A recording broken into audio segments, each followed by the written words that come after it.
Thank you very much. Thank you for having me here. Thank you for your hospitality.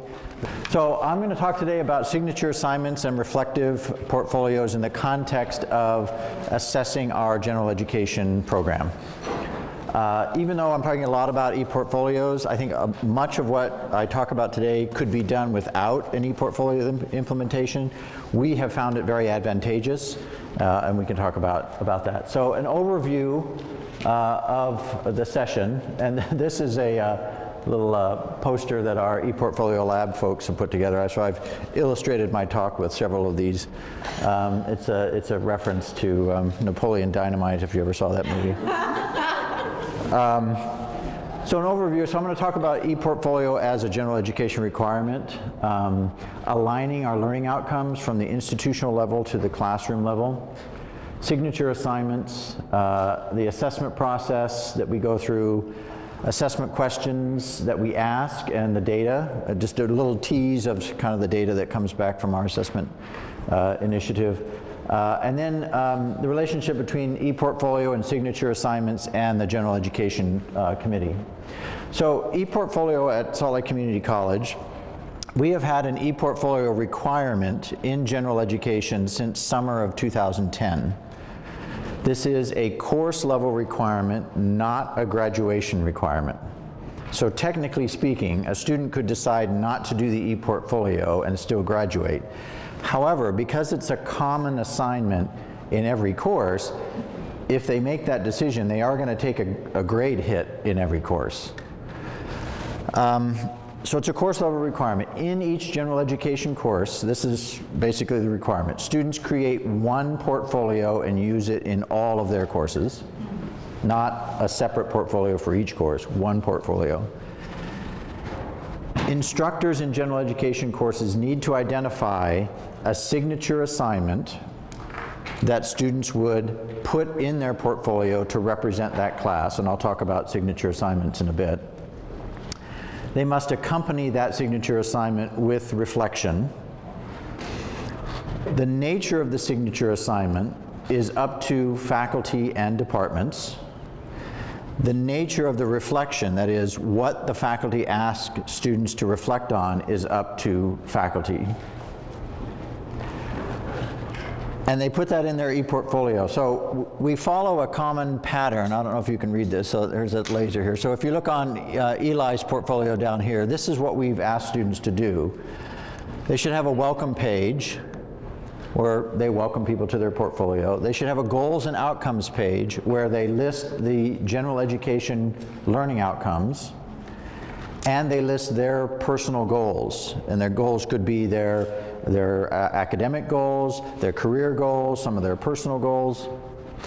The heart of the portfolio academically is the coursework section, where they list all of the general education courses that they take to fulfill the general education requirements. Each of those courses that they list then becomes a clickable subheading to another page in their portfolio on which they put the reflection and the signature assignment to represent that course. And these are some course pages. So up here on the top is an elementary astronomy course, and the other over here is an introduction to human sexuality course. And then we also have a learning outside of classroom page on which it's free form, we don't grade it or anything. Students would put clubs, sports, internships, study abroad, service learning, any of the other kinds of things that they do, their Harley Davidson collection, I don't know, whatever, their personal interests. And then they can optionally put a resume on their portfolio, but that's not required. We have a system. We initially started with portfolios where students could create a portfolio on any platform they wanted. WordPress, Weebly, Wix, Google Sites, anything. We created a system where they would input it into our banner system, and it would be available to any faculty on their online class roll. So a student enters their e-portfolio, I pull up my class roll, right next to their name there's a button. I just click the button and I can see their portfolio. I don't have to know the URL or anything like that. That was in operation from summer of 2010 until this past summer. We have gone to a commercial e-portfolio provider, and so now that is done for us as part of that platform. Okay, so why do we do e-portfolio at Salt Lake Community College? Here's the short list. First of all, we're trying to integrate what is basically a menu-driven general education program. We're a public institution. The state of Utah has mandated basically a menu-driven general education program. Students have to take a couple of composition courses, they have to take a social science course, they have to take a fine arts course, and so on and so forth. So students have traditionally experienced it, and faculty have traditionally taught it as one unrelated course after another. And we don't want that. We want students to experience general education as integrated, as a set of courses that are foundational for their future educational success and their future life as citizens in this republic. And we also want them to experience it as foundational in the sense that it's knit together in some way, that the sociology course and the history course and the composition course speak to each other in certain ways. The second reason we want to e-portfolio is to try to promote student intentionality with respect to achieving the learning outcomes in general education. In an ideal world, we would like students to come to the realization, sooner rather than later, but come to the realization that in all of their courses, their faculty are helping them communicate more effectively and think critically and have quantitative literacy. But they're just doing it in their own unique ways with their own disciplinary content. So we want students to know what those learning outcomes are and intentionally work toward them. We would like students, regardless of their major and regardless of their career aspirations, to be reflective practitioners. And we think they should start learning how to do that in general education, not just in the major.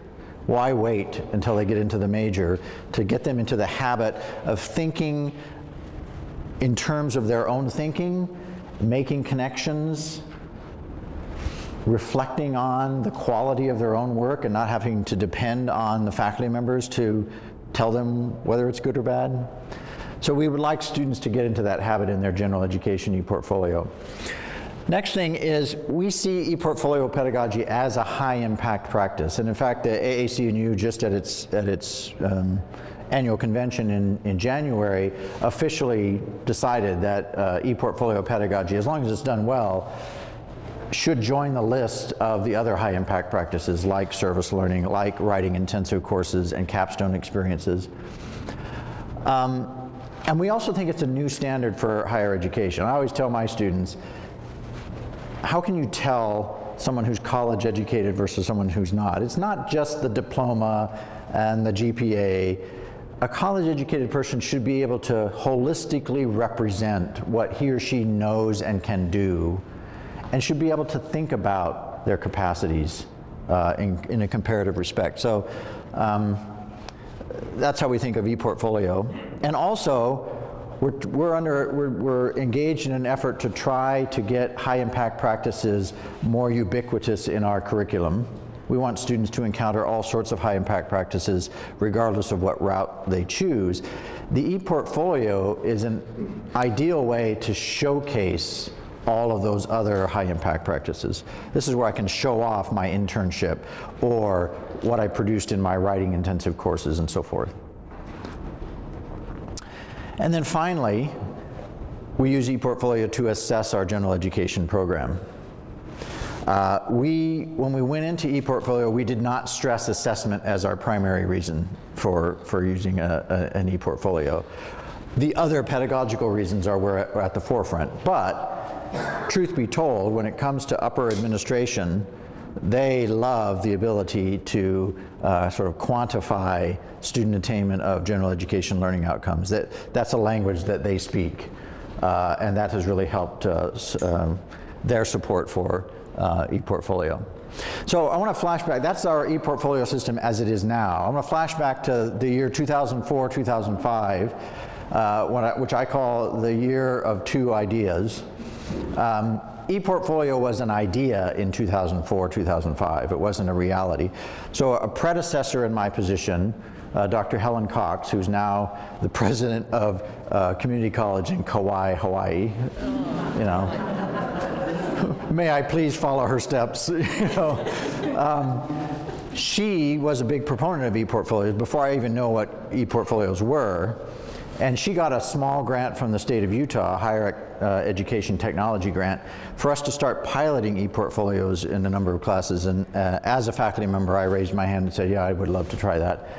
And so we had several faculty members in different disciplines starting to pilot ePortfolios just in their classes in 2004, 2005 as a part of this grant. At the same time, we had an accreditation visit from Northwest Commission of Colleges and Universities in 2004, and they gave us their recommendation, I think, at the end of that year. It did not go well. It was not a very successful accreditation visit.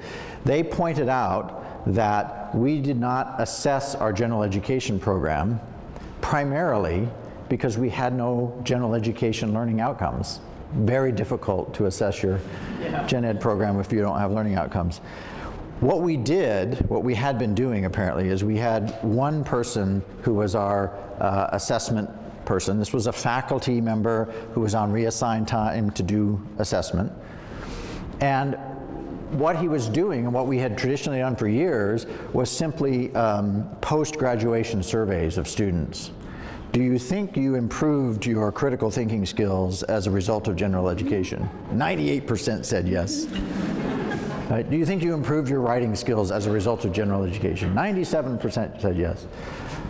This is indirect assessment, right? It provides you a little bit of data. It's not, you know, conclusive. So it was not direct, authentic assessment of student work. What happened then is I just got chosen to be director of the Faculty Teaching and Learning Center that year, and the provost handed me the accreditation, you know, report from Northwest and said, we don't have any learning outcomes, write some. So we went through a almost year-long process in which we wrote general education learning outcomes.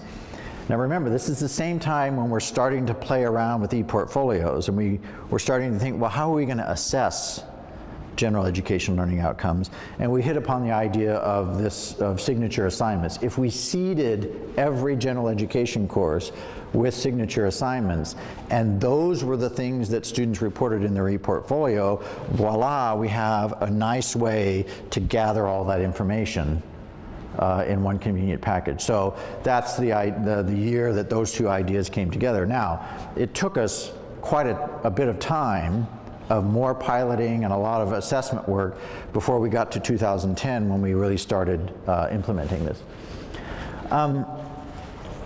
We were very conscious in designing our learning outcomes in a hierarchical fashion.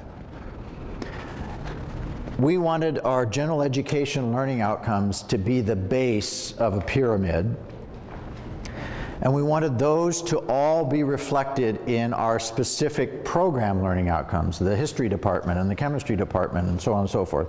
We all want students to communicate effectively. We all want students to think critically.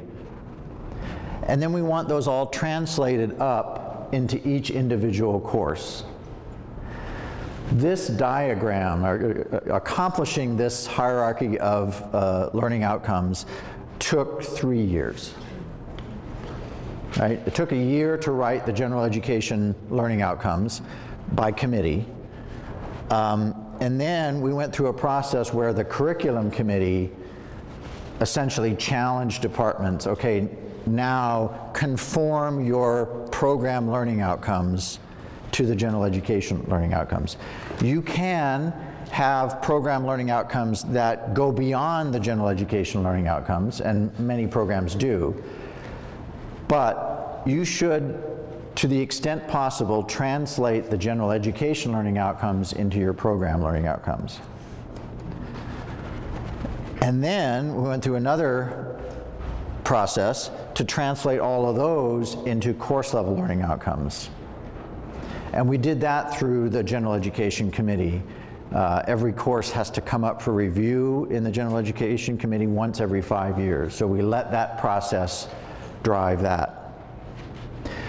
What's the primary advantage from an assessment point of view of structuring it this way? There's a lot of front-end work, first of all, that has to be done. But once you get that done, how does it help you? Data in what sense? That you can measure it and then report it. Right. So look how this plays out. So here's an example. So a gen ed learning outcome is that students will communicate effectively. Our gen ed learning outcome has more detail in it than that, but that's the gist of it. We want students to communicate orally and in writing effectively. Doesn't provide you a lot of guidance at the course level yet. Notice how the program outcome, and we're just picking like anthropology here as an example, the program outcome is a bit more specific. They know what they mean when you say, we want our students to communicate effectively. Then in a specific anthropology course, Anthropology 1030, students will write an analysis paper about real and potential conflicts between scientists and the various interpretations of archaeological remains. So they narrow it down even more specifically. And the neat thing about it is, right, there is your signature assignment. And that becomes the instrument by which you assess the course, the program, and gen ed all together. You don't want to be creating multiple systems for different levels. You want a signature assignment to be the key to all of that assessment.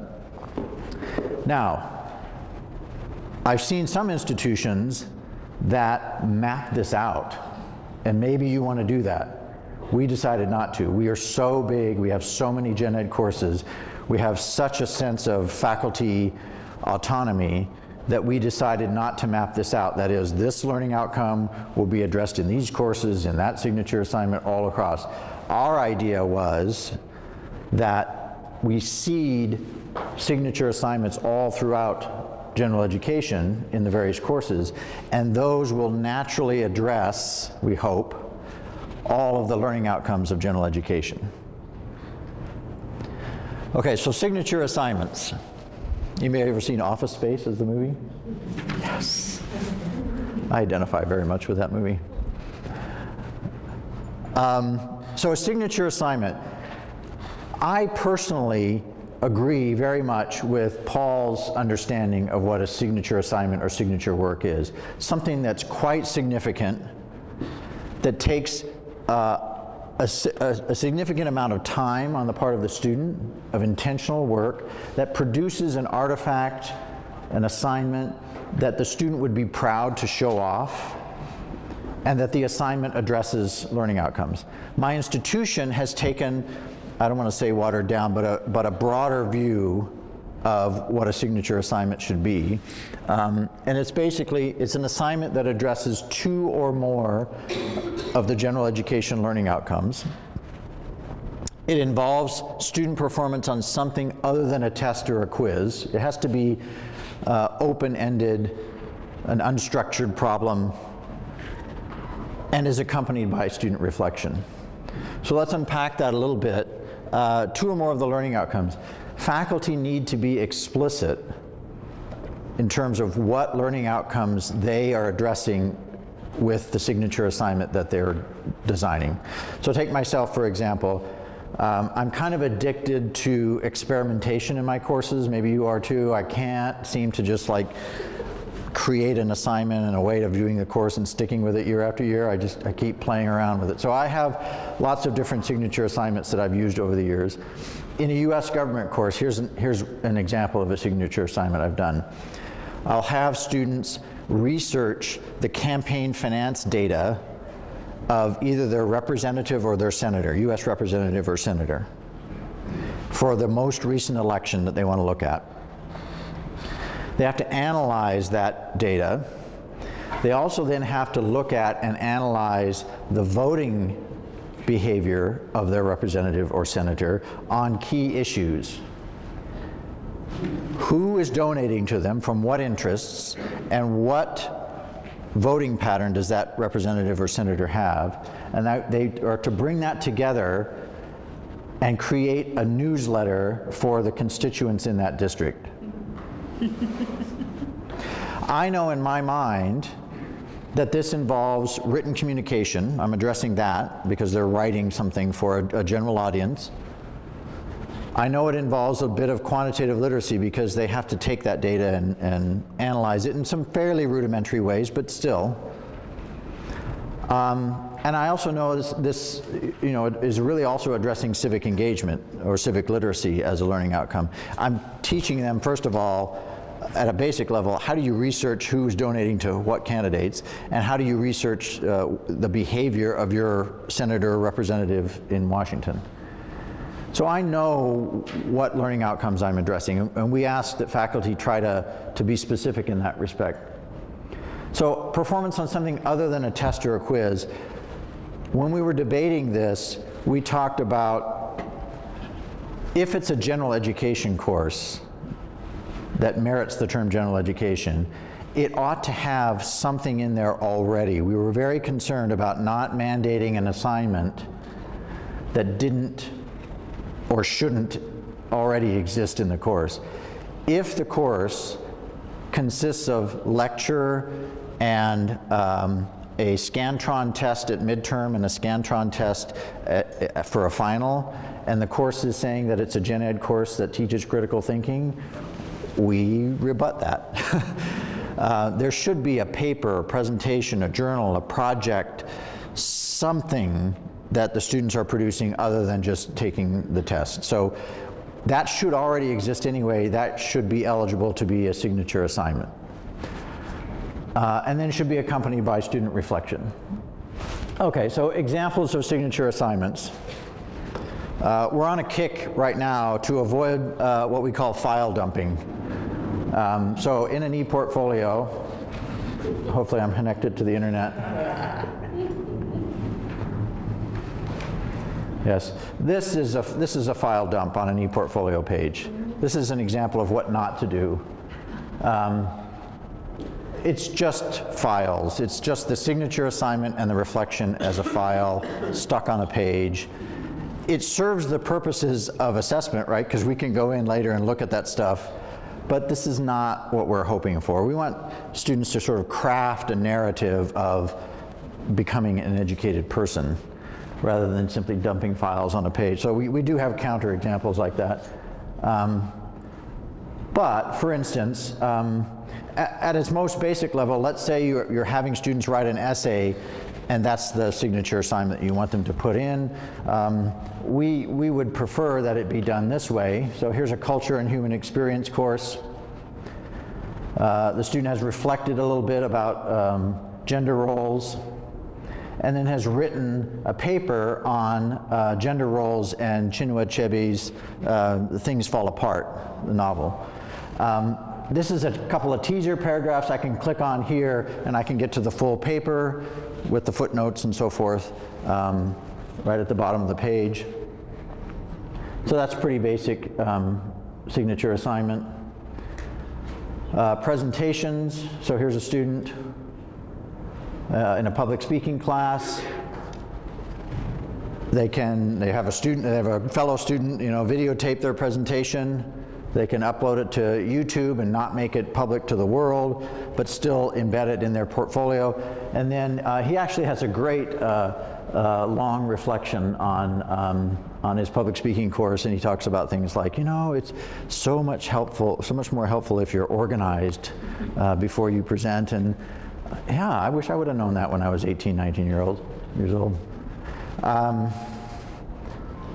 Here's another really cool idea. So here's a colleague of mine. She teaches creative writing, and she has her students in a creative writing class. They have to write in multiple genres. They have to write some poetry, they have to write a short story, they have to write a little mini play and that sort of thing.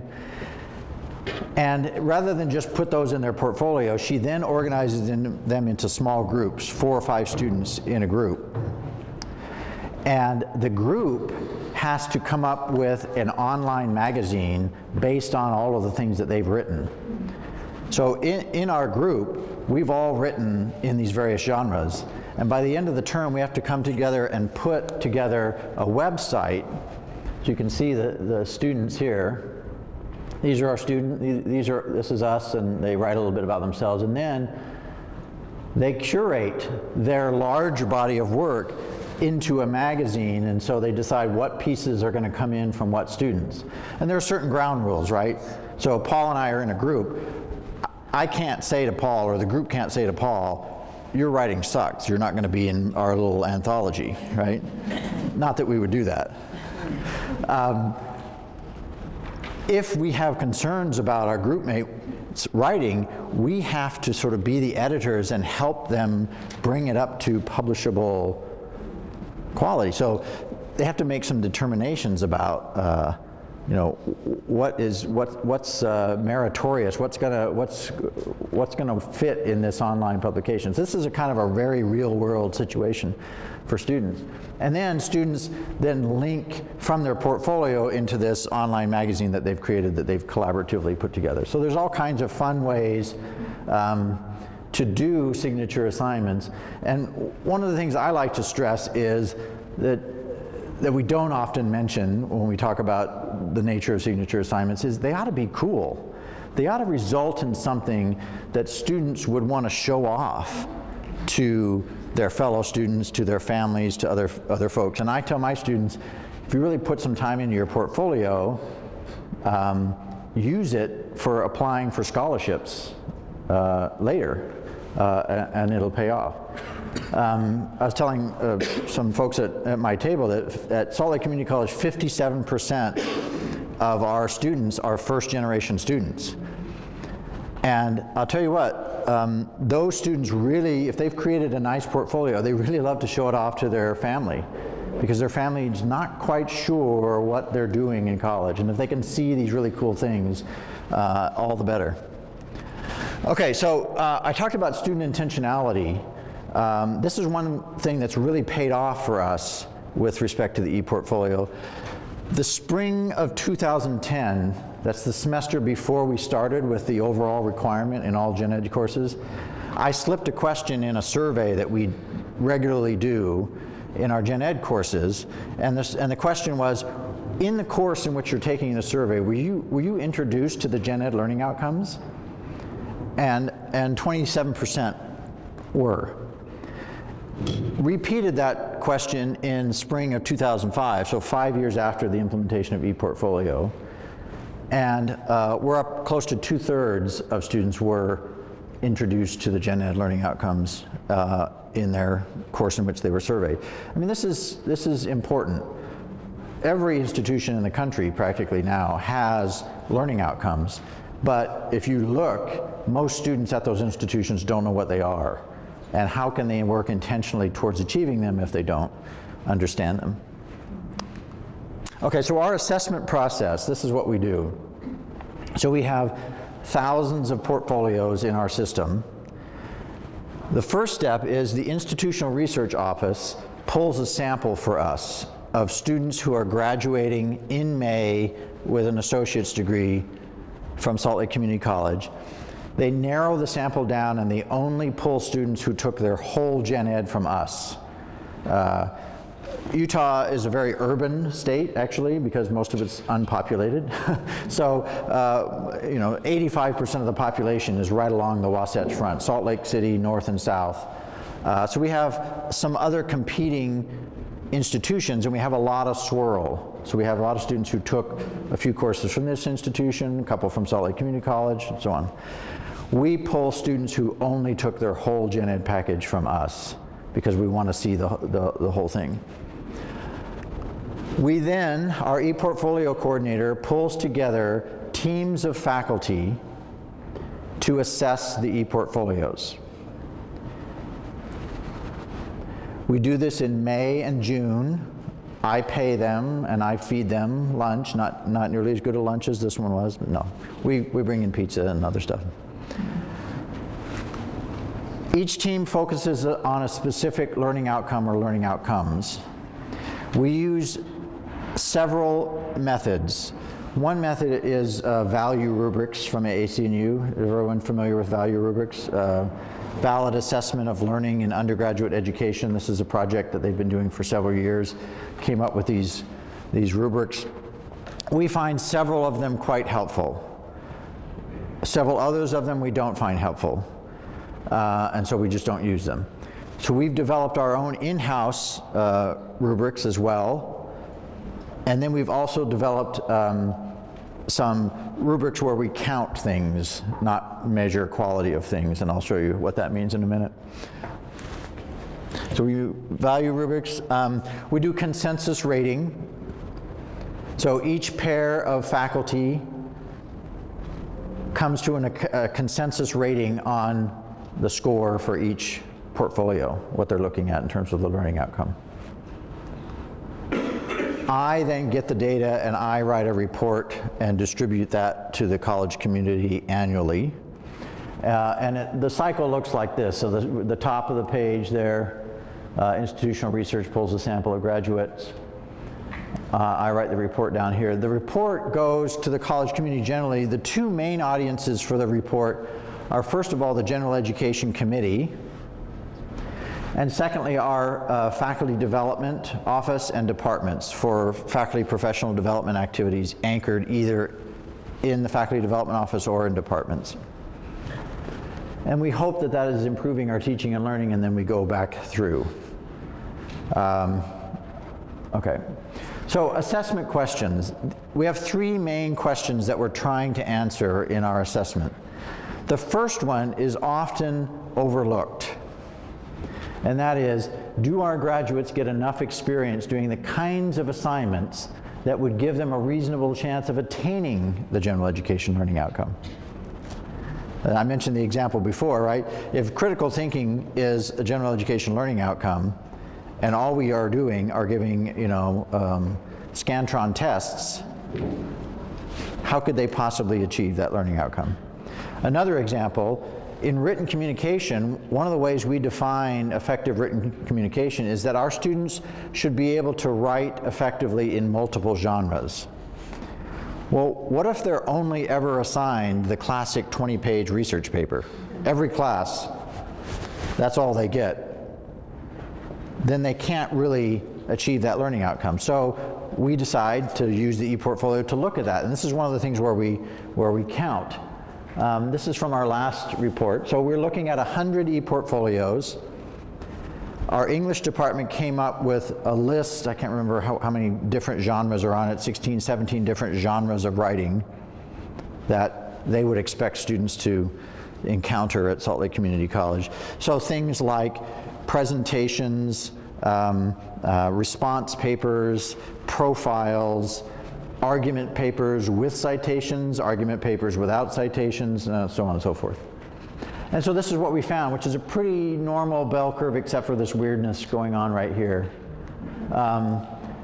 So the way you would read this is that 14%, 14 out of 100 of the portfolios had 4 unique genres of writing in them. And 12 had 9 genres of writing. So this is a pretty normal bell curve. This is concerning, right? Yeah. Down here. These 3 students probably did next to nothing with their ePortfolio. That's what you're seeing there. But this gives us an idea. This gave us a little bit of comfort that there's enough variety of writing across the general education courses to give us some kind of confidence that students could achieve this learning outcome. And I'll tell you, the ePortfolio has given us a tremendous insight into how our students are actually experiencing our general education program. We can see what they do in a way that you just can't any other way. The next question is more typical, right? What's the quality of the work that our students do? And I'm just going to give you a little teaser here, and it follows right off of that one example from the writing in various genres. But we looked at students' use of genre conventions. If you are familiar with the value rubrics, the value rubric for written communication has one of its criteria as follows genre conventions in writing. We have a writing across the college coordinator at the campus, and we had conversations with her, and she said, you know, this is way too vague for assessment purposes. You don't really know, you can't write that to suit what a presentation's genre conventions would be versus a profile's genre conventions and so forth. So she got together with some other writing folks on campus, and she wrote a rubric for genre conventions in the genres that we wanted to look at. These are only 2 of them here. So this table would go on. This was for presentation and profile. So in the 100 portfolios we looked at this year, there were 22 presentations and there were 19 profiles written, and then we can look at those. And our students come out in the 2 to 3 range, which is what you would expect for community college students on the value rubric, because it's geared to 4 being at senior level work. So we feel fairly good on that. This is the first year we've done this kind of analysis. The third question that we look at is, what is the data telling us about our gen ed program? How are we doing in our gen ed program? What could we change in our gen ed program to make it better?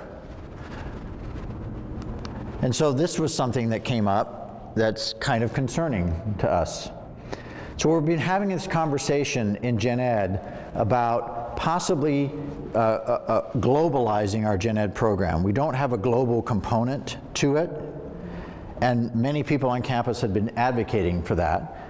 And so what we decided this year was to look at the e-portfolios of our graduates from 2016 and see what we find.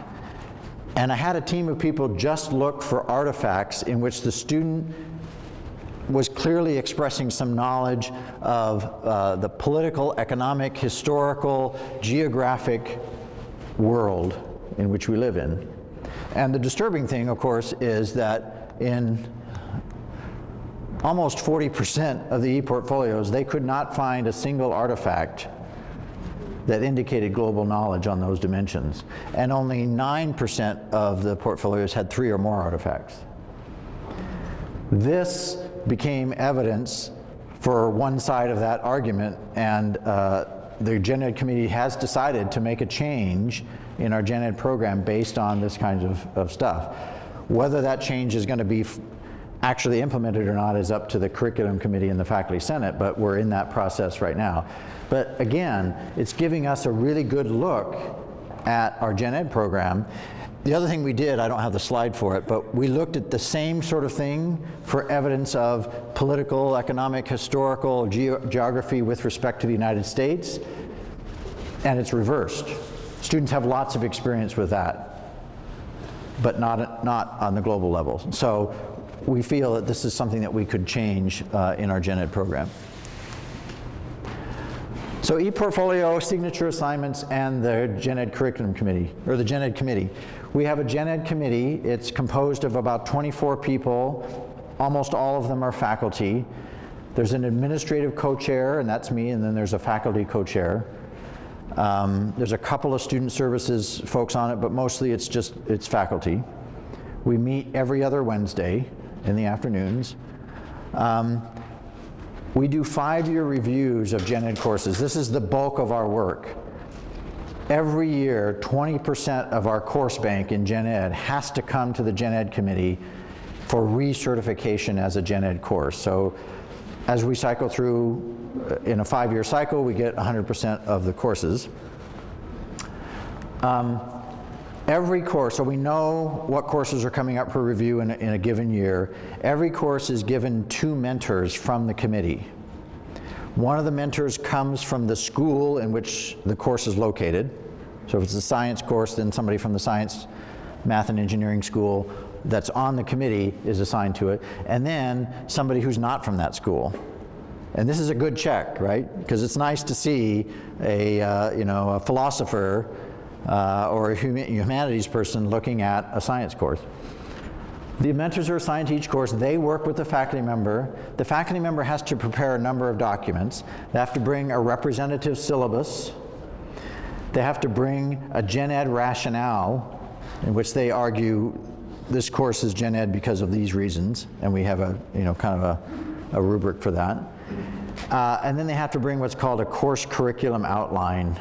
This is unique to SLCC, but it's a document that says this is what this course is about, this is what the learning outcomes of the course are, and these are the pedagogies that the department sanctions for this course. They work with the mentors on that, and then there's a presentation. So there's a fairly brief 10-minute presentation to the committee in which they say, this is a gen ed course, it's up for review, this is what we've done in the past 5 years on this course, this is how the course has changed. And the gen ed committee members ask some very great questions, like, what signature assignments are used in this course and why? What reflections are you asking students to make in this course? We also pull up randomly 10 students who took this course last semester, and we look at their portfolios to see whether they're actually doing what the person in front of the committee is telling us that they're doing, right? So it's a pretty rigorous process. It didn't used to be. I'll tell you what, 10 years ago, it was a pretty superficial look at gen ed courses. So we're running into this problem now. We're doing a much more rigorous look at each gen ed course. Well, we've got a lot of gen ed courses. And now we're starting to ask ourselves questions like, do we have too many gen ed courses to really give this kind of rigorous look to? So that's opening that up. If you'd like to know more about ePortfolio specifically, Emily Dibbles, our ePortfolio coordinator, she's got the nitty-gritty on what we do. You can always email her. And I wanted to show off some of our resource sites if you're curious. A couple of things. Our faculty resource site looks like this. And we built this on one of our portfolio platforms so that people could see that you can do pretty powerful things with them. On our Why ePortfolio page, right, in no particular order, this is why we do ePortfolio. One of the reasons, of course, is assessment. We've got all of our assessment reports there, so in case you were interested, you can click on this one, and the whole report is there. I do want to point out, however, that this assessment report is not the totality of our assessment. We do a two-tiered approach to assessment. This is the high-level 30,000-foot look at gen ed. At the same time, we have an assessment office that works with departments to look at specific learning outcomes that they're interested in looking at. And then we try to kind of compare the data and use it holistically. And this is what the Northwest Commission now has given us a commendation, right? So we went from 2004, which was a recommendation, which is a nice way of saying a condemnation, to now a recommendation because we have this two-level look. So when you look at this report, I do want you to keep in mind that this is a 30,000-foot, pretty abstract look all across gen ed.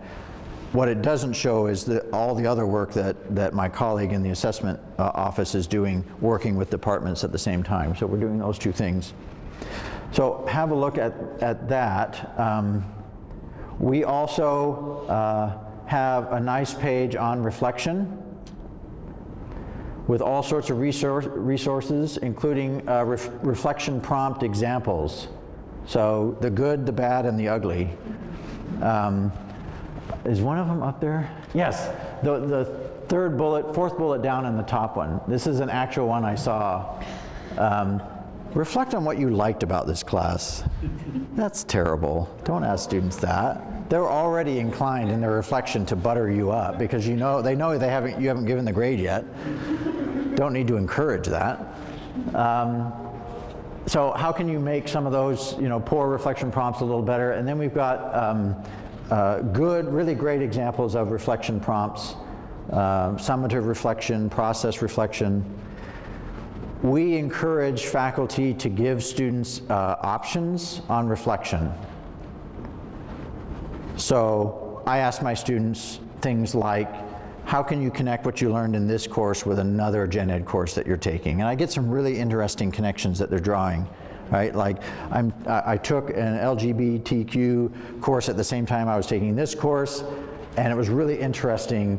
You know, I got the foundation on civil rights and civil liberties in this course, and then its manifestation on the issue of gender rights in the other course. Ask students, if you do a signature assignment, much like the ones that Paul was describing, that are involved, that have multiple steps that take place over time, to ask students about the process that they use to get to that, right? What were the hardest things that you did to achieve this assignment, and how did you overcome those difficulties, right? Have students write about that. So that's one resource for you. Another is our student support page. It's a very similar site. It's geared towards students.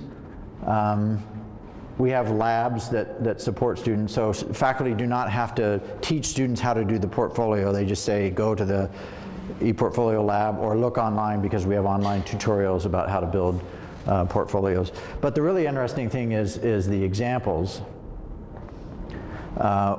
We have student portfolios. These students have won scholarships for their portfolios, and we've asked them if they would allow us to open up their portfolio and show them to others, and they've said yes. Some students say no, and that's fine.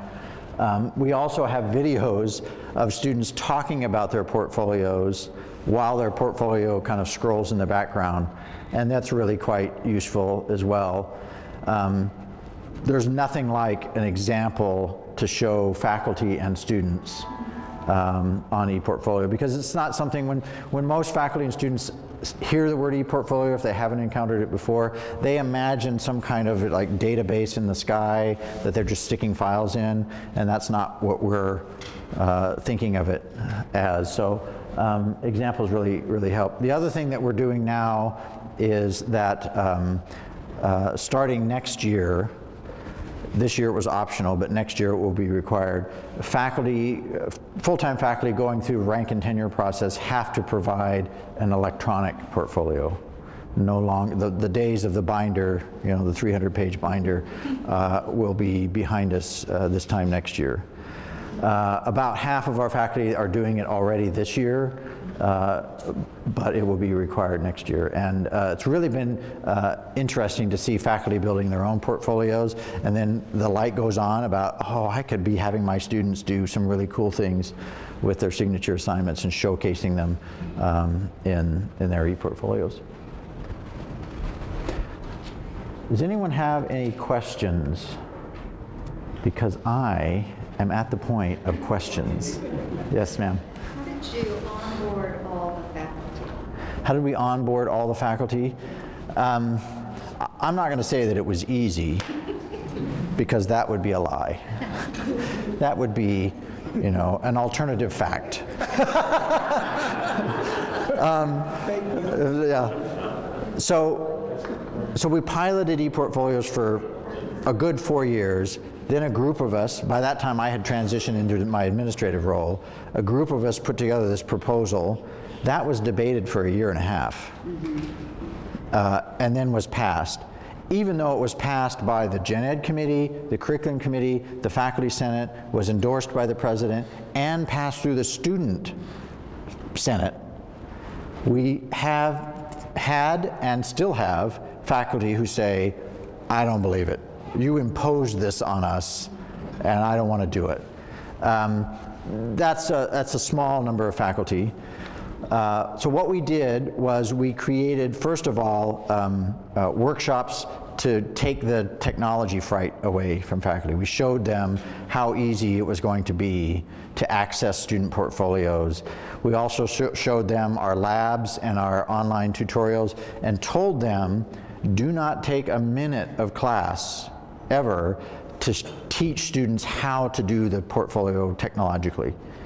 By all means, take time to talk about your signature assignment and showcasing it in the portfolio and reflection, but technology, we wanted to assure faculty, was not something that they had to worry about. That worked well for many faculty, and fortunately I was able to hire an e-portfolio coordinator, and I've had two since the summer of 2005, and they've both been fantastic. They go out and they work with faculty. I mean, they're kind of like ringing doorbells in the faculty hall saying, let me sit down with you and talk to you about e-portfolio. So that goes a long way, you know, doing that proactive outreach.